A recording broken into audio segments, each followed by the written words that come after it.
the leader had already quietly set his sights on Millie, thinking to himself, target the healers first in team fights. So I will start with this woman. In the blink of an eye, the monster leader had silently charged a dimensional blade, releasing it at the unsuspecting Millie with incredible speed. Other types might not notice, but Chen Luo, being of the spatial type, was sensitive to any space fluctuations and would not miss them. Trying to play dirty with me? Ha, you're still too green, Chen Luo thought. Just 2 meters before the dimensional blade could reach Millie, Poison Cloud suddenly appeared involuntarily behind her. Poison Cloud was frightened out of its wits, its expression about to turn bewildered when the dimensional blade had already cleaved it in half. Seeing this, the monster leader's face was filled with disbelief. It couldn't believe that it had accidentally killed one of its own. How did that boy know I was going to strike? He shouldn't have had enough energy to activate instant movement again. Little did it know, the space divine skill, which seemed extremely draining in its eyes, was almost negligible for Chen Luo. Seeing this, all the monsters abandoned long-range attacks and reluctantly switched to close combat. At this moment, Sea Princess also arrived on the battlefield and immediately summoned several eyes of darkness. The Emperor-level monsters saw this, but did not attempt to stop her, mockingly saying that the woman must be brain-damaged. We just need to stay out of the array's range, right? But as soon as the words fell, all 12 Emperor-level monsters found themselves uncontrollably positioned right in the center of the Eyes of Darkness. The next second, the Eyes of Darkness began their merciless firing. One monster struggled to speak. Leader, didn't you say that this divine skill couldn't be used many times? Why can he still move all of us into the array? Hearing this, the monster leader was silent for a moment before speaking in a deep voice. Trust me, this divine skill is incredibly draining of energy. He definitely can't use it many more times. Upon hearing this, the monsters all began to try to forcibly break through the constraints of the formation. However, time and time again, they were teleported back into it by Chen Luo. Seeing this, Sea Princess didn't dilly-dally. She promptly rewarded each of the foolish creatures with a crippling weakness. At the same time, Chen Luo also inflicted them with a time-slowing spell, instantly reducing their speed manifold, rendering them unable to evade the attacks of the dark eyes. At this moment, one of the monsters, with a ferocious light in its eyes, shouted, "I can't take this anymore. If this continues, we will lose. If we don't use our trump card now, we'll all die." No sooner had the words left its mouth than the monster transformed into a pool of black liquid. In the blink of an eye, it became a beast emanating a strong, sinister aura, with a creepy cackle escaping its lips. Chen Luo immediately sensed trouble because the creature's power was definitely above Emperor level.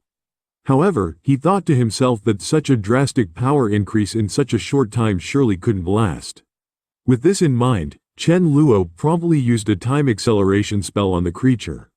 To this, the beast just scoffed at him and then turned to attack Sea Princess nearby. Thankfully, the armor activated a shield just in time, and Sea Princess narrowly escaped disaster. Knowing the shield wouldn't last long, Chen Luo understood he had to deal with the monster quickly, or his sister's life would be in peril. So, he further accelerated time. Unexpectedly, even after 2 minutes of continuous acceleration, the creature showed no signs of dissipating. Far from perishing, the monster broke through Sea Princess's shield. It was only then that Chen Luo realized this creature was not a short-lived existence. He immediately cast a spatial banishment on the monster, sending it hundreds of miles away, thinking to himself that this move could only buy them a little time. Now it's time for me to play my ace, he thought, as he instructed his sister to hold on, assuring her he would be right back. However, no sooner had Chen Luo left than the monster silently returned. To Sea Princess's utter surprise, the creature did not immediately attack her, but instead charged straight at her dark eyes. With several booming explosions, the dark eyes, conjured by the divine gear, were effortlessly destroyed by the monster. Seeing this, Sea Princess didn't waste any time. She immediately used the boots from her divine gear to activate a speed boost and fled. The monster let out a slight chuckle. Trying to run? It's not that easy. As the words fell, with unbelievable speed, it grabbed Sea Princess in its grasp, frightening her greatly. She quickly unleashed a dark deterrence in an attempt to use a psychic attack to break free, but to no avail. The move had no effect on the beast. Then, Sea Princess plunged her sword fiercely into the monster's chest, but even the divine sword could not inflict any damage. At this moment, Sea Princess was utterly bewildered, wondering what level this monster was. Even clad in a full set of divine gear, she found herself powerless to fight back. Just as the monster was about to forcefully take the divine gear, Chen Luo arrived just in time with Zhang Chusui via void walk. Pointing at the black monster, he shouted urgently for her to immobilize it. Hearing this, Zhang Chusui didn't hesitate and immediately used time stop on the creature. The next second, the hand that was about to strip off the armor came to a sudden halt. This threw the monster leader into a panic, who urgently yelled for his minion to hurry up and seize the divine gear, wondering why it was just standing there. The creature seemed not to hear and remained motionless. It dawned on the monster leader that the culprit for this was the girl Chen Luo had brought to the battlefield. It must be her control over the creature, likely with a time stop, a rare ability, 1 in a billion even across the universe. If the higher-ups heard of this, support would surely arrive sooner. With this revelation, the monster leader couldn't help but laugh out loud, mumbling Zawarudo, Zawarudo. Although Chen Luo didn't understand the meaning behind its words, he took the creature's delight as an opportunity to take their lives. He sent out a telepathic message to all his allies to rally to his side and focus their firepower to eliminate the monsters. After giving the instruction, he silently charged up a dimensional blade and hurled it at an incredible speed towards the monster. To his shock, though the dimensional blade hit its forehead squarely, it failed to kill the creature. The split head healed at a visible rate, leaving no trace behind, and the monster returned to peak condition. Chen Luo was genuinely alarmed, realizing that even his strongest attack skill could not harm the beast. He pondered whether he should use that move. Just then, Zhang Chusui, out of breath, said, "Brother Chen, my powers are almost depleted. I can only use time stop one more time. Everyone must seize this opportunity." With that, she cast her final time stop on the creature. Thunder King didn't idle either. He immediately executed his fusion ability, the Wind Thunder Palm, and struck the monster with a fierce blow. Yet this attack still did no damage. Seeing this, Chen Luo was stunned. He had to admit this creature was as resilient as a cockroach. Since attacks were ineffective, it seemed he had no choice but to resort to that move. If he could banish it to the deep spatial rift, even if the spatial storms didn't shred it, it would be trapped and eventually die there. At that moment, Chen Luo crossed his legs and levitated, beginning his attempt to rupture space. Soon, a spatial rift appeared behind him, and as he infused it with the force of space, the layers of space began to fracture. By the time he reached the 7th layer, a wormhole-like crack had emerged behind him, swirling with numerous space storms. Then, Chen Luo, with a smirk, said, "Your end has come." With that, he unleashed spatial banishment on the black monster. In the next second, the creature appeared at the entrance to the rift, looking utterly bewildered. Before it could make sense of the situation, Chen Luo kicked it squarely in the rear, propelling it into the abyss-like crack, muttering bye-bye as he did so. With a wave of his hand, the spatial rift vanished silently into the sky. Although this completely dealt with the black monster, because this also meant that it had lost a crystal above the Emperor level. However, the crisis was now averted. Without the formidable black monster, dealing with the common Emperor-level creatures became much simpler. With this thought, Chen Luo immediately sounded the charge for attack. The situation quickly became one-sided. Congealed Frost took charge of controlling a large area, freezing any escaping creatures with her powerful abilities.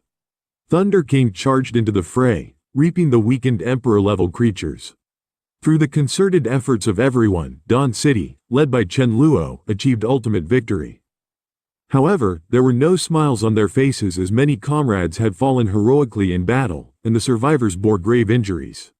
Although it was a Pyrrhic victory, it was an outcome beyond Chen Luo's wildest dreams from his previous life, where humanity perished following the monster's arrival, with only him surviving by the skin of his teeth using void walking. At this time, Chen Luo spoke passionately. "Those who threaten our blue star, no matter how far, shall be vanquished. Though we've lost many brothers in this battle, rest assured, Mi Li will resurrect them shortly." Just then, Thunder King suddenly threw the monster leader in front of him, stating that he had kept 2 alive as per instructions, to verify their truthfulness during interrogation. Chen Luo then called Meng Yin to communicate with the monster leader through telepathy. The leader was surprisingly cooperative, probably thinking that once reinforcements arrived, it would be saved. The mere presence of the time manipulator was enough reason for the clan leader to come to Blue Star personally. At that time, all of them would have to. Through Meng Yin's translation, it was learned that the monster leader, named Bu Dua, had come to Blue Star to search for their ancestors' whereabouts. However, it seemed the ancestor had met with misfortune, so they were ordered to retrieve the godly equipment at all costs. This equipment, crafted by exhausting the ancestor's resources, was critical. Hearing this, Chen Luo knew Bu Dua wasn't lying, as their arrival had been marked with tears. Continuing the interrogation, Chen Luo asked, "What is that red eyeball of yours? You wouldn't mind if I took a look, would you?" Upon hearing this, Bu Dua shouted, "I've been cooperative enough. What more do you want? Do you Blue Star natives even have any sense of reason?" Upon hearing this, Chen Luo immediately struck back with a loud slap, shouting, "What right do you have to talk about reason with me?" Following that, Chen Luo forcibly removed the gem from the creature, demanding, "Spill it. What does this thing actually do? Or else don't blame me for being ruthless." With no other choice, the monster revealed the function of the stone. "This object has the ability to record and transmit what I see back to our home planet in real time. That means everything that's happened here is already known to our clan leader. Ha ha ha, just wait for your doom." Upon hearing this, Chen Luo slapped it several times more, scoffing, "Who allowed you to laugh? Speak, when will your reinforcements arrive?" Bu Dua first fell silent for a moment, before truthfully saying, "Within 3 days, our clan leader will descend upon Blue Star personally. His power far exceeds your comprehension, though your time stopping is indeed unsolvable. You could at most hold him for half a second." Hearing this, Chen Luo hastily inquired, "What level is your clan leader, and how is your strength classified?" Bu Dua informed Chen Luo that their powers are categorized as king level, emperor level, and sovereign level, and beyond that are demigod level and divine level. The minions I brought are all at king level. My 12 kin and I are at emperor level. The one you banished into the spatial rift is at sovereign level, and our clan leader is a demigod level powerhouse. 100 sovereign levels would not match a demigod level." Upon hearing this, Chen Luo was frozen on the spot, thinking, let alone demigod level, we don't even have a sovereign level among us. When that demigod level being descends upon Blue Star, how am I supposed to face him? Bu Dua explained that only those who have reached demigod level have the qualification to break through to divine level. However, one cannot advance to divine level merely through absorbing crystals. It depends on the individual's insight. 99% of demigod levels will not break through this barrier in their lifetime, while a few understand the mystery within a few years and ascend to divinity. From what I've observed about you, your mastery of teleportation is nearly magical. In the entire universe, only a select few space-related geniuses have grasped such a divine technique, but they can only use it a limited number of times. Unlike you, who can use it infinitely. If you have the chance to advance to demigod level, you are very likely to ascend on the spot to divinity with your understanding of teleportation. However, I have never heard of anyone directly becoming a god." Upon hearing this, Chen Luo was utterly baffled. Is it that hard? As a survival expert, shouldn't mastering such a skill be expected? I don't have time for your flattery. Just tell me what level your ancestor is, and who took him down. Bu Dua quickly confessed everything. My ancestor was at the divine level. The one who took down my ancestor is a divine level ice element user. That's all I know. But one thing is for sure, that ice user must have been seriously injured, and is probably hiding somewhere on Blue Star, secretly healing. Chen Luo was shocked at the realization that there was a divine level being on Blue Star, thinking that an encounter would mean certain death, without even knowing how it came about. Seeing his reaction, Bu Dua immediately began to spout nonsense with a serious look. We really don't need to be mortal enemies. The enemy of my enemy is my friend. We could actually collaborate. When our clan leader arrives, we could join forces to find that ice divine level being. He's seriously injured, and if you could just use your time powers to hold him for a moment, our clan leader is confident he can finish him off. Afterward, we'll give you resources to ascend to demigod level. Chen Luo wasn't fooled, thinking that cooperation is a matter between equals, and they surely had ulterior motives. He dismissed the offer with a non-committal, "I'll think about it," to express sincerity in forming an alliance. Bu Dua hastily offered a sovereign-level space crystal as a gift. Chen Luo then realized why they had an extra crystal upon their arrival on Blue Star. It was from a storage ring. Without further politeness, Chen Luo snatched the ring and found inside 4 emperor-level crystals and 2 mysterious books, which delighted him greatly. He said, "I accept your gesture. I'll consider the collaboration. Stay here and behave. I've got other things to handle." Then, he went to Rice to discuss how to deal with the incoming demigod level. Rice disdainfully remarked, "Just a small fry. Not worth the fuss." Startled, Chen Luo exclaimed, "You're calling the demigod level a small fry? Are you joking?" Rice just laughed, saying, "Didn't that guy travel through a space tunnel? Accidents on such a long journey are normal. Don't worry, he's just coming here to be defeated. However, I sense that the injured divine level has healed and will seek us out the day after tomorrow. That's what you should be concerned about." At this revelation, Chen Luo became anxious. Should we consider allying with the demigod level then? But Rice quickly dismissed this idea. This is not something that small fry can handle. But that divine level needs to die. And you are key to this. If you can't do it, Blue Star will be no more. Only you can complete this mission. Hearing this, Chen Luo was horrified. I'm just an emperor level. 3 whole realms below a divine level. How can I contend with a divine level? That's like asking a kindergartner to box with Tyson. It's absurd. Though Chen Luo knew nothing about the power of a divine level, he inferred its extent from the legacy of the deity, which had influenced all life on Blue Star. The sea princess ascended to emperor level just by consuming a piece of his flesh. Eating more could potentially raise her to sovereign level, and that was merely a passive reaction from his death. The ice divine level being had actually killed this entity. Asking him to take on such a being seemed like an impossible tale. But Rice seemed unconcerned and indicated that it wasn't about strength when it came to killing him. She felt that as long as Chen Luo could make good use of his space-time abilities, he could successfully kill the adversary. You need to think about it carefully, she said. Hearing this, Chen Luo wandered towards his room in a daze, starting to sum up and conclude his abilities. He dismissed the spatial abilities. They were good enough for escape, but hopeless for killing a divine-level being. As for time abilities, he had only mastered time acceleration. Could he possibly accelerate the divine-level being to death? Theoretically, it made sense. But to accelerate a divine-level being to death, not to mention whether his abilities were strong enough, in that time span, a mere flick of the adversary's finger could end him. Could it be that Rice was suggesting he use space-time summoning to borrow strength from his future self? Budwa had mentioned that he had the potential to reach divine level. Given enough crystals, perhaps in 3 to 5 years, he could advance to demigod level. The time span wasn't too long. He should be able to summon his future self. He had used this tactic against the sea god by Hao before. It should be feasible. Strictly speaking, what he summoned last time was his past self, not his future self. Hence, he must master the art of future space-time summoning as soon as possible. With the solution in mind, Chen Luo started to ponder deeply. To his dismay, he had no clues even as night deepened, leading him to a state of utter despair. He then questioned his soul. Why had the task of saving the world fallen on him? And why had he been reborn? At this thought, Chen Luo suddenly had a bold idea. Could it be that in his previous life, he had also awakened the dual space-time abilities without realizing it? He vividly remembered that in his past life, while burying himself amidst immense despair and loneliness, he longed for the days before the apocalypse, surrounded by friends and endless food. He wished to return to the past. And then he did, finding himself back before the apocalypse broke out. Chen Luo had an epiphany. Maybe he hadn't been reborn at all.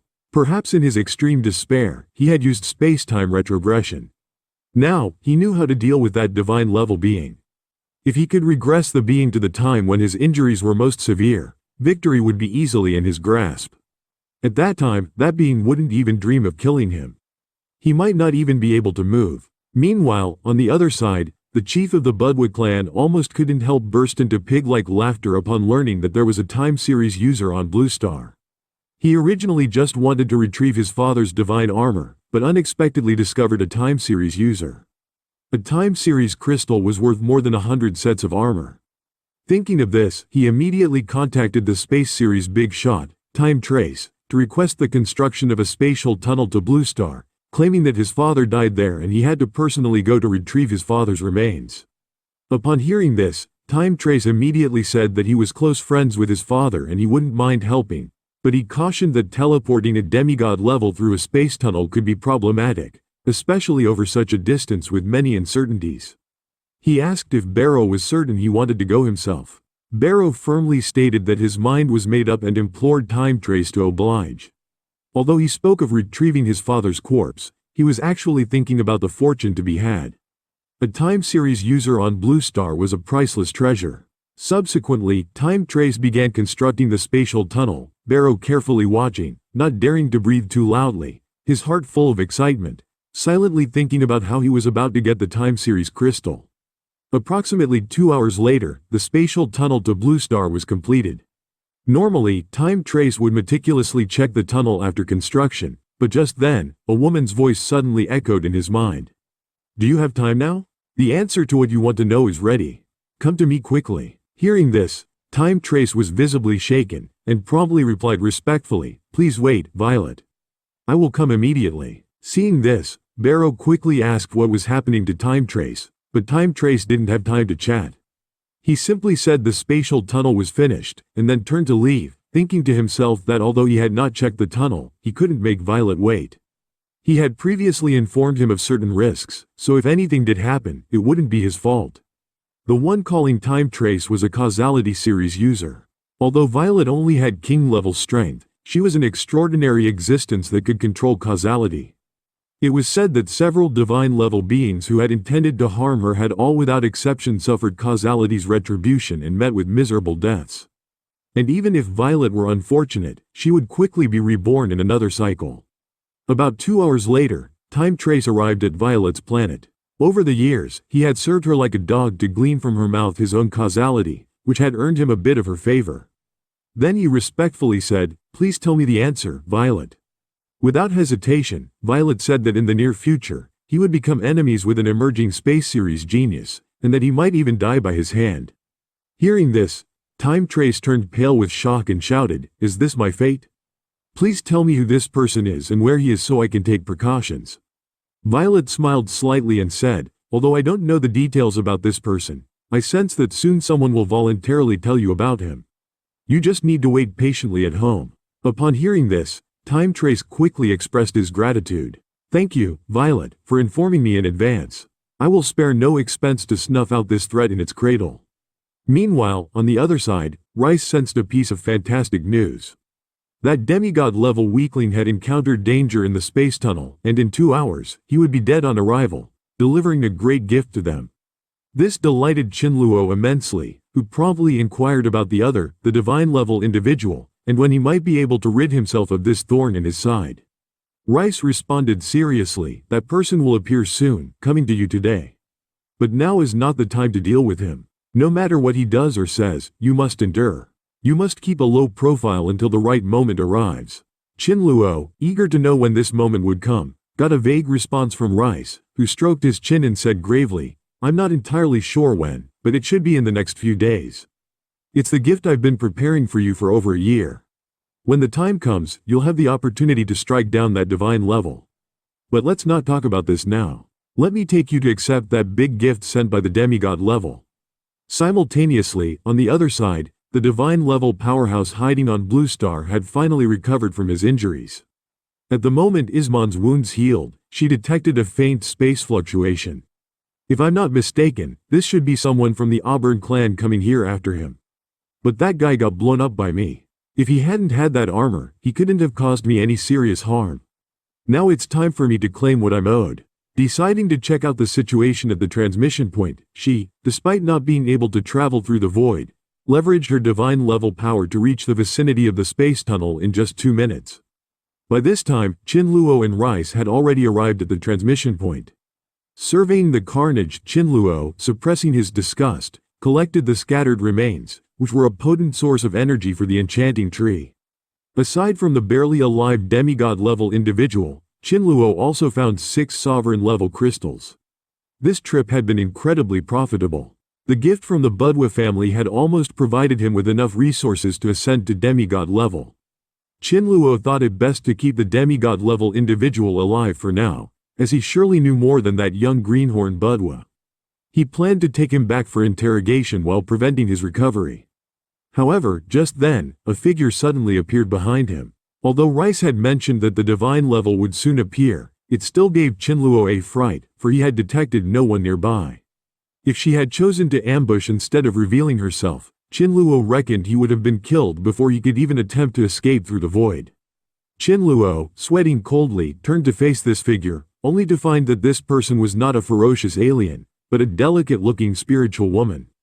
Isman glanced over indifferently, and in a second, Chen Luo felt his mind go blank, his body as if submerged in boundless cold. Merely a look from her instilled in him an unprecedented sense of despair. Isman wondered internally. This Barrow was a demigod level, after all. How had he fallen into such a state? Even the most downtrodden demigod level should be invulnerable to such an insignificant human. Could it be that this unfortunate soul encountered an accident during transmission? Better to deal with these few now. For the time being, it's best to keep my whereabouts hidden. Upon making her intentions to act, Isman noticed runes circulating around Rice. Runes invisible to Chen Luo, but crystal clear to her. The sight startled her, disbelief flickering in her eyes. It was the first time she had witnessed rune circulation in someone below the divine level, and these were runes she had never seen before. She quickly consulted a weathered Talman. After comparing the runes with those on Rice, even she, a divine-level powerhouse, was visibly shaken and flushed with excitement. She whispered to herself that these must be the destiny manipulating runes that transcend causality. With such an ally by her side to attract fortune and repel disaster, she believed she could achieve great feats. She was about to greet Rice, but then realized Rice might not understand her language. So, she gestured to Chen Luo instead. Reluctantly, he approached. Remembering Raya's earlier admonition to not resist whatever the divine level being did, Isman extended a finger, touching Chen Luo's forehead. And to his surprise, she spoke in the language of the Blue Star. "Young one, may I be a guest at your home?" Despite his reluctance, Chen Luo agreed, as he dared not refuse. Then, turning to Rice, she touched her head and said, "Little sister, the stage of Blue Star is too small. Would you be interested in exploring a bigger stage with me?" Chen Luo realized that Rice had foreseen Isman's interest in her. It was because of Rice that the divine level being had not attacked him. If he had come alone, he might well have been dead by now. Rice joyfully exclaimed that she had long wanted to see the outside world, but was reluctant to leave just yet. She asked to stay a few more days to bid farewell to her friends. Isman agreed without hesitation. "A few days is fine, as long as you're happy, Lady Rice." At that moment, Chen Luo understood Raya's intentions. It seemed his opportunity to slay a god would come in the next few days. The man has an invincible existence on Blue Star. Not only has he mastered the strongest escape skill, void walking, but he has also awakened a unique time-related ability. Not just that, his cat-eared girl possesses the power to change fate and predict the future. Every time he faces danger, Rice always helps him turn misfortune into blessing. But now, there's an opponent he can't defeat, who wants to take Rice away from him. However, Rice foresaw this crisis a year ago, and used her powers to alter the course of a spatial temporal energy, directing it to Blue Star a year later. In 2 or 3 days, this energy will arrive, and by then, Chen Luo will have the power to slay gods. To ensure he can catch this wave of fortune, Rice quickly said falsely, "I'm willing to go with you, but I need to stay here a few more days to say a proper goodbye to my friends. Also, he's my best friend here. Perhaps you could spare some time these days to guide him." Hearing this, Isman agreed without a second thought, eager to build a good relationship with Rice. Considering such a small request as nothing. Back at the base, Isman immediately declared that she didn't want anyone disturbing her and Lord Rice. Demanding everyone to leave, Chen Luo, without delay, handed Barrow over to Mailing and others. For a thorough interrogation, Isman barely glanced at the others. Except for Congealed Frost, who caught her eye. She muttered, "Lucky girl, you found my ice soul pearl." This was precisely why Congealed Frost didn't suffer during her advancement. Unlike other marine creatures who consumed Auburn's flesh, Congealed Frost had consumed the ice soul pearl that fell from Isman. Then Isman said solemnly, "Since Lord Rice asked me to guide you, ask me anything you want to know." Chen Luo immediately asked her, "Do you know why our planet turned out like this?" Isman laughed softly, "It's because Auburn died on Blue Star. His flesh and the dark power within contaminated this planet. Ironically, I feel a bit sorry. I killed him, but inadvertently harmed the life on this planet. Despite her words of apology, she showed no genuine remorse. Chen Luo then asked, "Why did you kill Auburn?" At this, Ismon's expression turned icy. "Because he deserved to die. Back when I was at the demigod level, Auburn, to test his dark abilities, brutally killed all life on my mother planet. I was the only one who escaped that disaster. Later, I grew to the divine level. Do you think I shouldn't have killed him? And that divine armor of Auburn should be with you now. Don't try to lie to me. Weigh your words before you do. I can sense that besides you, there are a few others who carry a hand of Auburn's aura. Hand over that divine armor. You're not worthy of such a treasure. Besides, you can't unleash its true power. Keeping it will only bring you disaster. You can keep the sword for self-defense. I have no use for a dark weapon." Ismon's eyes held an undeniable firmness. If Chen Luo dared any tricks, Ismon might turn hostile on the spot. Seeing this, Rice quickly suggested to give it to her. Hearing this, Chen Luo immediately took out the divine armor from his spatial ability and handed it over to Ismon. After storing the divine armor in her space ring, Ismon took out a crystal. "This thing is of no use to me now. You're quite honest. Kid, this fire element demigod level crystal is yours now. Don't want Rice to think I'm taking advantage of you." Indeed, a crystal was of little value to someone at the divine level. As Budwa had said, ascending from demigod to godhood wasn't about absorbing crystals, but about insight. Yet, how to break through, Budwa couldn't say. So, Chen Luo eagerly asked Ismon how to advance from demigod level to divine level. Ismon didn't hold back. Sufficient crystals can advance you to demigod level, but breaking through to divine level might be a moment's insight. The key is a profound understanding of your elemental abilities. Like your spatial ability, spatial cut. Others might consume 100 units of energy for one use. If you can do it with just 1 unit, that means you have divine level potential. 99% of demigods never break this barrier. Ismon shook her head with a playful smile. "I'm just saying, not to look down on you, but your chances of becoming divine level are slim. That's all I can tell you. You can leave now." After Chen Luo left, everyone asked what happened. Considering the incredible hearing abilities of a divine level being, Chen Luo knew he couldn't let his plans leak. So, he signaled them to stop asking. As Chen Luo walked into the yard, a figure swiftly flew past him from behind. The speed was so fast that Chen Luo barely saw it, making him wonder if it was just an illusion. Meanwhile, elsewhere, Xiaozi was about to sleep with Zhang Chushui. Suddenly, a figure appeared behind Zhang Chushui, striking her head and killing her instantly. This frightened Xiaozi immensely. Just as she was about to scream, the killer covered her mouth. "If you don't want to die, control your emotions." Seeing this, Xiaozi quickly sent a mental message to Chen Luo. "Brother Chen, something terrible has happened. Sister Zhang Chushui has been killed by the woman you brought back today." Although Ismon noticed Xiaozi contacting someone, she didn't rush to leave. When Chen Luo arrived, he found Zhang Chushui dead on the ground, with Ismon playing with Zhang Chushui's crystal. Immediately, Chen Luo closed Zhang Chushui's eyes to let her rest in peace, muttering to himself about the injustice. He could only wait to kill this person and then have Millie revive her. Chen Luo dared not show any anger, fearing that Ismon might kill him too. He could only rage helplessly in his heart. Then, Ismon smirked and said, "You must be very angry now." "I can't help it. Temporal crystals are so rare. I can only say I'm sorry." But suddenly, she grabbed Chen Luo by the collar and said coldly, "If Lord Rice learns about this, you know the consequences. Don't ruin my image in her heart. Lord Rice asked me to guide you, so I'll teach you another lesson. I've witnessed the destruction of my homeland, and you've seen your planets being suffer. Why did this happen? Because we were both weak. Only by being strong can we prevent such things. I yearn for power and will stop at nothing. Dignity, pride, all nonsense. Only with great power can you control your destiny. Like you now, your life or death is at my whim. I don't want to kill you, and you live. That's the unchanging law. Survival of the fittest. Might makes right. Understand? This lesson is very precious." Chen Luo lowered his head, hiding the cold gleam in his eyes, and said weakly, "Understood." Upon hearing this, Ismon warned him again. "You must never let Lord Rice know about this. The space system, though special at a low level, becomes ordinary at the divine level. I advise you not to harbor any suicidal thoughts."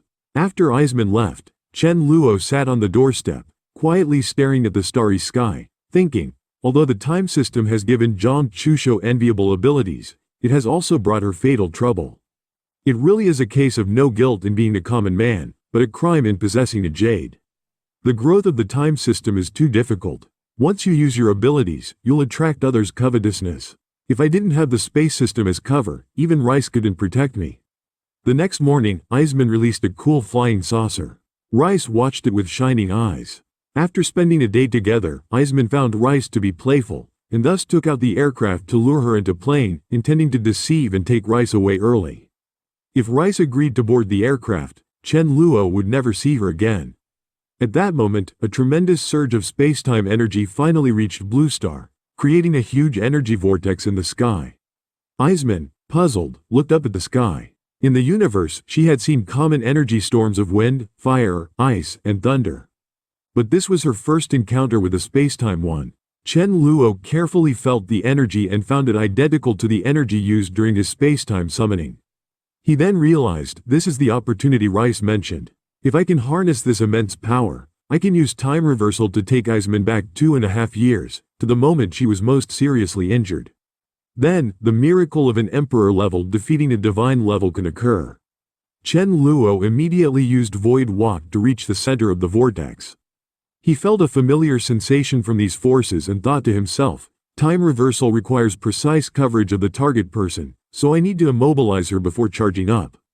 Then, Chen Luo looked sternly at Iseman and, with a loud shout of time stop, Iseman instantly felt paralyzed. Seeing this, Chen Luo didn't dawdle and immediately condensed all the space-time energy into a giant sword that pierced the heavens. With a cold and merciless gaze, he swung the sword down, saying, "Go, time reversal." Following this, Iseman's body underwent earth-shattering changes. A great amount of black energy emerged on her, frightening her immensely. She cried out in alarm, "Why is the curse Auburn placed on me before dying appearing on me again?" Before Iseman could understand what was happening, the Thunder King struck her with a purple thunderbolt. Chen Luo coldly said, "Strike while the enemy is weak. Everyone, attack together." Chen Luo watched from high above as the god, now resembling a dead dog, lay defeated. The space system is indeed ordinary, but where space falls short, time compensates. How does it feel? The taste of time reversal. At this moment, Iseman finally realized, I never imagined this kid would be a master of spacetime. I've been foolishly opposing spacetime and fate. I deserve this death. After saying this, Iseman died on the spot. Just then, Sea Princess, wielding a divine sword, rushed forward, furiously slashing at Iseman while shouting, "This is for bullying my brother." Chen Luo also remembered his promise to make Sea Princess younger. Previously powerless, he now had the ability. He hurriedly shouted, "Sister, are you ready? I've mastered time reversal, and it's time to fulfill my promise." Hearing this, Sea Princess paused, then excitedly shouted, "Let's do it."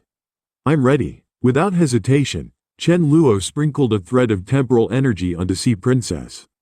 Thinking to himself, sister must be over 1,000 years old. Since it's a rare opportunity, let's take her back to before she was 100. To Chen Luo's astonishment, Sea Princess's body suddenly began to shrink rapidly, leaving him dumbfounded. Why is she shrinking? She won't revert to her original form, will she? In the end, to everyone's amazement, Sea Princess turned into a 7 or 8-year-old girl. Chen Luo was shocked. Why did this happen? I used such a small amount of power. However, Sea Princess happily hugged Chen Luo, murmuring, "I knew my brother wouldn't deceive me. It's just a pity that my powers have also disappeared due to the reversal. I can't protect my brother anymore." Hearing this, Chen Luo quickly reassured her, "Don't worry, sister. We have plenty of crystals. In at most half a year, I can bring you back to the peak of the Emperor level." Hearing this, Sea Princess smiled brightly. "Then from now on, I'll rely on you to protect me, brother." Just then, Rice suddenly shouted, "I feel my power has grown stronger." This frightened Chen Luo, who thought to himself, Rice hasn't absorbed any crystals. Why would she suddenly advance? Could it be that Rice's growth is related to fate? For instance, witnessing others' fate. I just killed a divine level being with my emperor level strength and changed my own destiny. Rice witnessed it, so her power increased. It seems Isman really was a bringer of fortune. Thinking this, Chen Luo immediately extracted Isman's crystals and was surprised to find 2 crystals in Isman's head. One was a divine-level crystal of the ice system and the other a demigod-level crystal of the light system. Chen Luo found it puzzling. Why are there two crystals?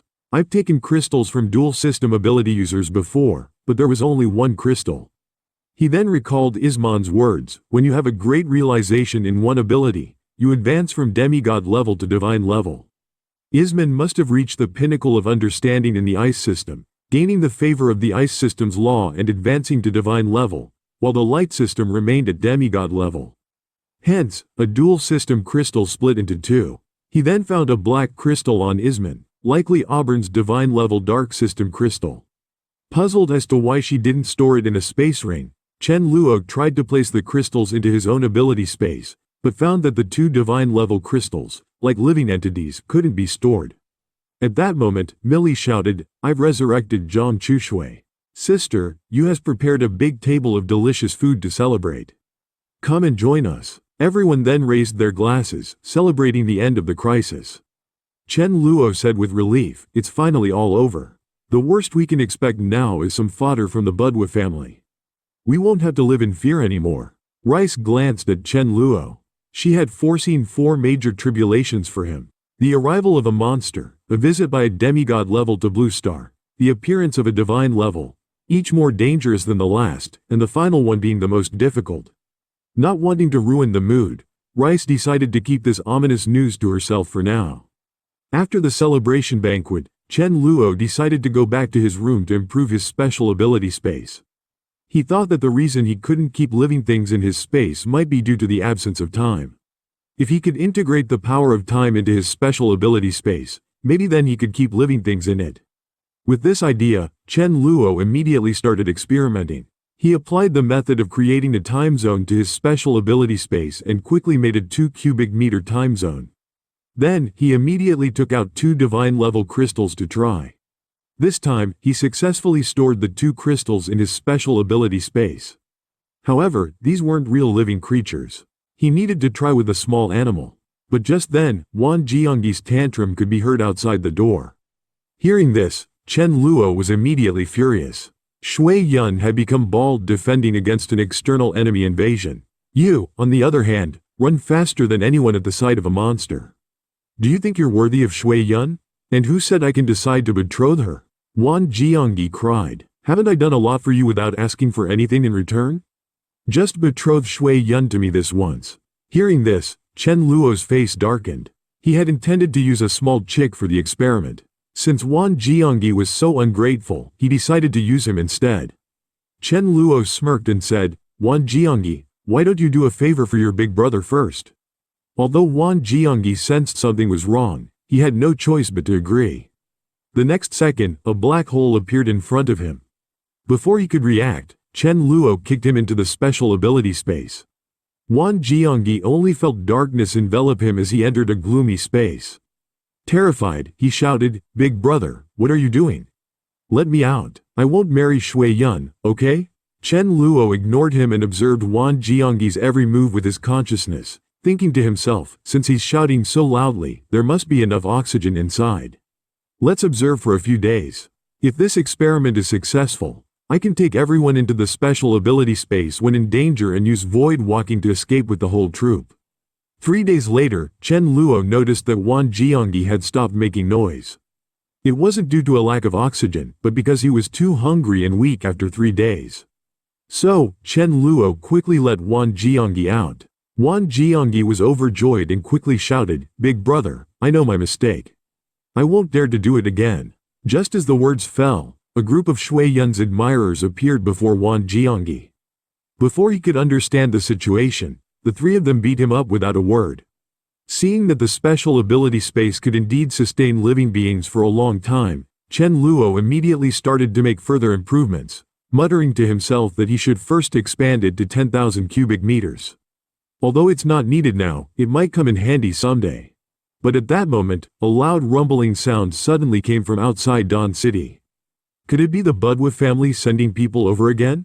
Without further thought, Chen Luo immediately left the city to check, only to find the enchanting tree furiously approaching, shouting, "Chen Luo, how dare you deceive me? You said to fend off the monster invasion. I advanced 200 fruits. You promised to compensate me after the battle. You have not shown up till now." Hearing this, Chen Luo didn't hesitate and immediately took out 200 corpses from the special ability space, mumbling an apology for the delay. "Now here's your food. Please enjoy. The first 200 fruits you bear from now on are yours. I, Chen Luo, am a man of my word." Upon hearing this, the enchanting tree began to devour the corpses frenziedly. Seeing this, Chen Luo smiled slightly, thinking to himself that since the tree did not possess emperor-level talent, it would no longer enjoy these fruits. He then came up with a plan. At the moment the enchanting tree was about to enjoy the fruits, Chen Luo used a time-stopping ability on the tree and quickly replaced the fruits with apples.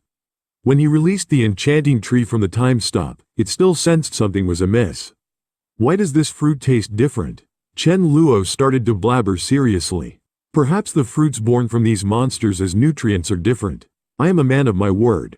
You know." Meanwhile, on the other side, the Budwa family, having not heard from their clan leader for a while, tried to contact Barrow but couldn't reach him. The three-eyed elder anxiously suggested, "Could there have been an accident during transmission?" Another elder quickly reassured that it was unlikely, as the tunnel was personally made by Time Trace. And with Barrow's strength, even an accident wouldn't be fatal. Could he have encountered the ice-type divine level? This suggestion made the three-eyed elder propose that they should seek Time Trace to inform him about the time crystal and ask for his help to save Barrow. However, the other elder disagreed, arguing that if Time Trace intervened, the time crystal might no longer be theirs. What if Barrow's inability to transmit messages was just an accident, but the three-eyed elder was adamant Barrow is our clan's hope? He must not die, otherwise our Budwa family will face complete downfall. If I am wrong, I will bear all consequences. I will go to Time Trace now. Time Trace, at this moment, is waiting at home for news. He refuses no visitors, no matter who they are seeking an audience. All for the sake of Violet's prophecy. Time Trace had even spent a lot of money to hire 3 helpers, all of whom were at the divine level. As soon as he got news of his archenemy, he would immediately take his people to annihilate him. Just then, an elf-like woman entered the great hall and respectfully said, "Master, 2 elders of the Budwa family are outside asking for an audience." Hearing this, Time Trace immediately ordered a maid to bring the 2 up. Normally, Time Trace wouldn't have bothered with such small fry, but this time he agreed without hesitation, as it was a matter of life and death for him. Time Trace then took the 2 elders to a secret room, where they told him everything about the Time Series crystal and the news of a Space Series genius who had mastered the Space Divine technique. Hearing this, Time Trace was shocked and muttered to himself that Violet had not deceived him. This person has even mastered voidwalking, truly a genius of the Space Series. But what of it? There are no resources for advancement on that desolate planet, so I must strangle him in the cradle. When Barrow went there, that guy was only at the Emperor level. By the time I get there, he'll be at most Sovereign level, with 4 divine levels on my side. How could I fear a mere Sovereign level? It's just unfortunate that the space tunnel can't safely transport so many divine levels. Driving a flying saucer, we can reach the Blue Star in at most 2 months. Thinking this, Time Trace quickly said he understood and promised great benefits to the Budwa family once the matter was resolved. Meanwhile, Rice informed Chen Luo about the 4th obstacle and that the person would personally come to the Blue Star to deal with him in 2 months. Chen Luo was so frightened that he shouted, "What should I do?" Rice told Chen Luo that they could only adapt as things unfold. Chen Luo then thought he must urgently improve the special ability space to ensure everyone's safety. So, he accelerated the pace of modifying the special ability space and soon created a 50,000 cubic meter space. An hour before Time Trace's arrival, Chen Luo gathered everyone and stuffed them into the special ability space. Rice then solemnly said, "The divine armor is key to your survival. You must never take it off, or you'll certainly die. It's all up to you now." Hearing this, Chen Luo nodded and then sat down to quietly absorb the crystal. At this moment, Time Trace and his party had already arrived above the Blue Star. Snake Mother said gravely, "Time Trace, you've hired 3 divine levels and more than a dozen demigod levels. You've made such a big move to this remote planet, so you should tell us the purpose of this trip now." Time Trace then shared Violet's prophecy and insisted that the person must die, so he had to strangle him in the cradle. But Snake Mother doubted this approach, questioning if Time Trace's actions today might be the very reason the person would become his enemy in the future. There's no such thing as baseless hatred. I think you could try to be friends with him. Time Trace immediately dismissed the idea, saying, friends? What a laughable word. Are there ever any eternal friends in this universe? He's still weak now. For us, for divine levels and several demigod levels, killing him is easy. Why pretend to be friends? I choose to believe in Lady Violet. I won't be at peace until this potential threat is eliminated. There's no need for further discussion. Eradicate all life on this planet. Time Trace then commanded Snake Mother to quickly find this person, saying, I want to kill him in one strike without him knowing. Hearing this, Snake Mother nodded her head and immediately started scanning the life on Blue Star with her eyes, covering a large area. Different levels of life appeared as different colors in Snake Mother's eyes. Soon, a sovereign-level fluctuation appeared in Snake Mother's view. Snake Mother then focused intently and saw a figure wearing purple armor sitting cross-legged on the ground. At this moment, Snake Mother said gravely, your plan to ambush might not work. That guy might only be sovereign level, but he's wearing Auburn's armor. Even if you are divine level, it's impossible to kill him instantly. Hearing this, Time Trace was shocked and exclaimed, is this kid crazy? Who wears armor all the time? Is he extremely afraid of death? I was planning to quietly use a spatial rift to instantly kill him once I found him. Now the plan is completely ruined. But it doesn't matter. He can't escape death anyway. I alone am enough to kill him. You guys help me guard the surroundings to prevent him from escaping. After saying this, Time Trace used Void Walking to approach Chen Luo and immediately executed a spatial lockdown to prevent him from escaping using Void Walking. At this moment, Chen Luo suddenly felt an immense pressure trying to crush him into meat paste. If not for the armor resisting this powerful force, he would have likely exploded already. Chen Luo was alarmed and immediately used Void Walking to leave his original position. Seeing this, Time Trace smiled slightly and clenched his hand again, causing the entire space to experience a void compression. Chen Luo, looking at Time Trace with uncertainty, thought to himself, is this person a divine level in space? If I can't beat him, can I still outrun him? Thinking this, Chen Luo immediately used Void Walking. However, with a bang, it was as if he hit something and was blocked by an unknown force within a region. In his previous life, he had encountered such a situation where the enemy used a barrier to prevent his escape, eventually forcing him to improve his Void Walking to break through barriers. Since then, barriers were just a joke to Chen Luo. At this moment, Time Trace appeared next to Chen Luo using Void Walking and said, take off your armor and give it to me, and I can spare your life. Seeing this, Chen Luo was greatly startled and thought to himself, this guy can also use Void Walking. Better to run first. Saying this, Chen Luo swiftly escaped the spatial lockdown. This scared Time Trace quite a bit as he shouted, how is this possible? He actually broke through my spatial lockdown. This defies all logic. No one has ever been able to use Void Walking under spatial lockdown. How did he do it? Time Trace, with trembling hands and in a furious tone, shouted, I must kill you today. Do you think you can escape? You're still no match for me in endurance. A divine level ability is hundreds of times more powerful than a sovereign level one. Not to mention the quality. Thinking of escaping from me? No way. In the sky, two figures were constantly flickering. Unknowingly, he had run into the area of the divine level Thunder Roar. Thunder Roar was frightened. He hadn't expected someone to escape from Time Trace's grasp. Thunder Roar thought to himself, wondering if Violet's prophecy would really come true. He immediately contacted Time Trace. That guy has run over here. Come quickly. Upon hearing this, Time Trace coldly said, quickly use your ultimate move. Make space collapse. I'll be right there. Soon after Time Trace arrived, he and Thunder Roar launched their ultimate moves, Space Annihilation and Thunder Roar 9 Heavens. Several purple lightning bolts violently struck down from the sky, creating a deafening roar and striking directly at the ground. The energy of the lightning rapidly spread out, turning everything it touched to ash.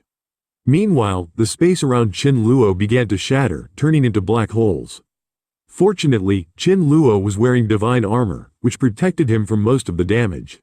He then used Void Walking to escape the attack range, thinking to himself how terrifying the power of divine level was. At the same time, due to the intense light from the lightning, Time Trace and Thunder Roar couldn't see the situation inside. Then, Time Trace said, under such a scale of space collapse, he can't use Void Walking. That guy has armor, so he shouldn't be dead yet, but he must be badly injured. However, when the dust settled, Chen Luo had already disappeared without a trace. Time Trace was infuriated and shouted, "I don't believe he can use void walking indefinitely." Everyone split up in search. This guy must die today. Suddenly, Snake Mother contacted them. "Where are you two? I feel that he has escaped near me." Time Trace responded, "How is that possible, let alone using void walking during a space collapse? Even if he could, how could he have the strength to escape 5,000 kilometers away? Are you sure you sensed it right?" Snake Mother, feeling questioned and displeased, said, "I am divine level, and this is my racial talent. How could I be wrong? Stop talking nonsense. Do you still need my help to find him or not?" Time Trace, full of anger, replied, "Search. We must find him or he'll be a continuous threat." Snake Mother, with a gloomy face, regretting getting involved with the Time Trace task, bound to eliminate disaster for the pay, reluctantly reactivates her skill to find Chen Luo. Soon, she discovers the boy hiding at the bottom of the sea. Chen Luo, meditating there, thinks, "Let them try to catch me. Will they catch me first, or will I advance to divine level?" Suddenly feeling a sense of dread, he immediately uses void walking to leave his spot. Just after he leaves, a terrifying attack pierces through the seabed, frightening Chen Luo, who wonders how they found him. "By scent or mark, can I avoid trouble if I can't confront it?" After saying this, Chen Luo escapes to the moon using void walking. Meanwhile, Time Trace and others rush to the seabed to find Chen Luo's body, but find nothing. An exasperated Time Trace shouts, "Can't the kid be killed? How can his void walking be so unreasonable? Under spatial collapse, isn't void walking unusable, or is it just me who can't use it?" Seeing this, Time Trace urgently orders Snake Mother to locate the boy, but after 2 hours of thorough scanning, Snake Mother still can't find Chen Luo. There are only two possibilities. Either he's continuously using void walking to dodge or scan, or he's hiding in a space she can't detect. Thunder Roar speaks gravely, "Your theories all require massive energy consumption. Just wait for his energy to run out, and he'll have nowhere to hide." Time Trace, silent for a moment, then speaks fiercely, "No need for complications, just destroy this planet." With that, he conjures a red energy ball, which expands to tens of meters high, with cosmic energy still converging towards him. Time Trace smirks sinisterly, "I should have done this from the start. I was too soft-hearted, too bad I won't see the kid's corpse." Snake Mother watches coldly, sensing an ominous feeling, thinking if the boy survives, he's destined to become a god. Meanwhile, Chen Luo on the moon notices this terrifying energy, panicking, wondering what those people are up to and if something major is happening.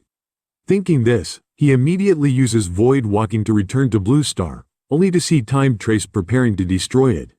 Without hesitation, Chen Luo appears and shouts, "Stop.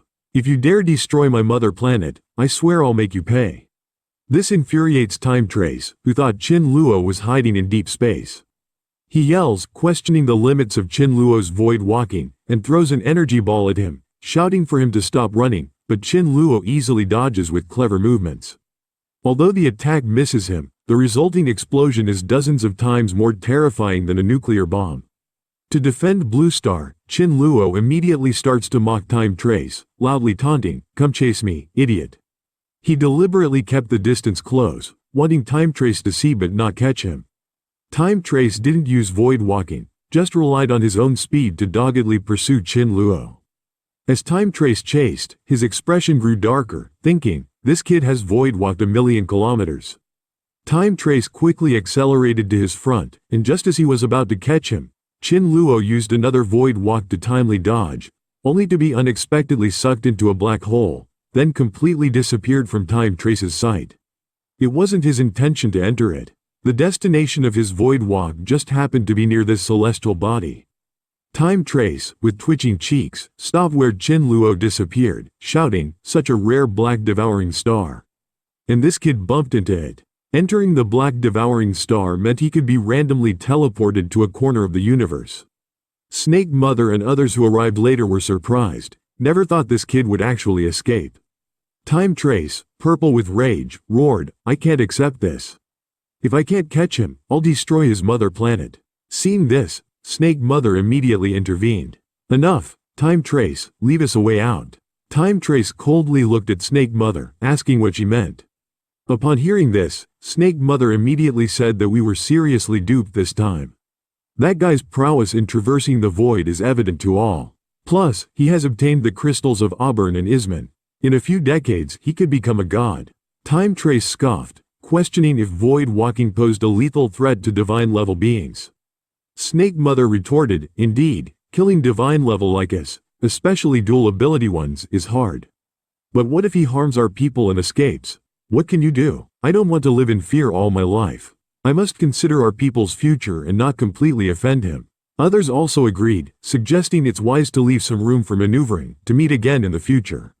Snake Mother thought to herself, Violet predicted that Time Trace would die at his hands.